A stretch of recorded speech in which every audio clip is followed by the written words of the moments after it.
It was a rainy night in the heart of the city, the kind where the streetlights cast long, distorted shadows, and the air was thick with the scent of wet asphalt. In a deserted corner of the downtown area, an old red phone booth stood as a relic of the past, untouched by the digital age.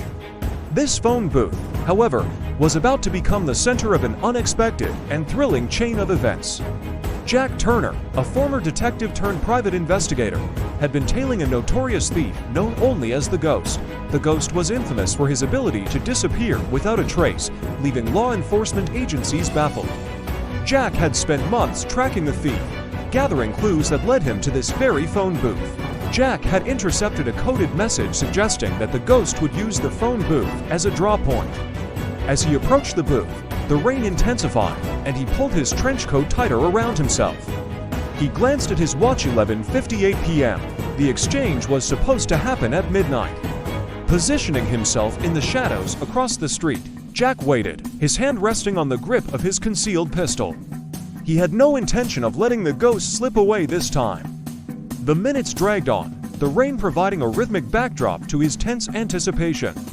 At exactly midnight, a sleek black car pulled up to the curb.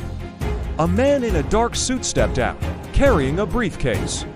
Jack recognized him as Victor Ruiz, a notorious arms dealer with connections to the Ghost. Victor entered the phone booth and lifted the receiver. Jack couldn't hear the conversation, but he saw Victor's expression turn from confident to alarmed. Suddenly, the booth's glass shattered, and Victor staggered out, clutching his chest. He collapsed on the wet pavement, the briefcase falling from his grasp.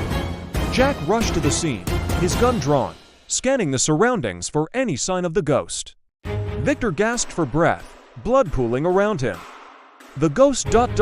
he set me up," he wheezed before his eyes glazed over.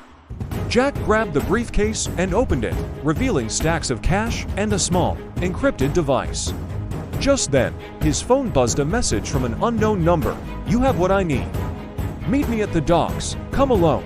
Jack knew he had no choice. The Ghost had planned this all along. He hailed a cab and made his way to the docks, the device tucked securely in his coat pocket.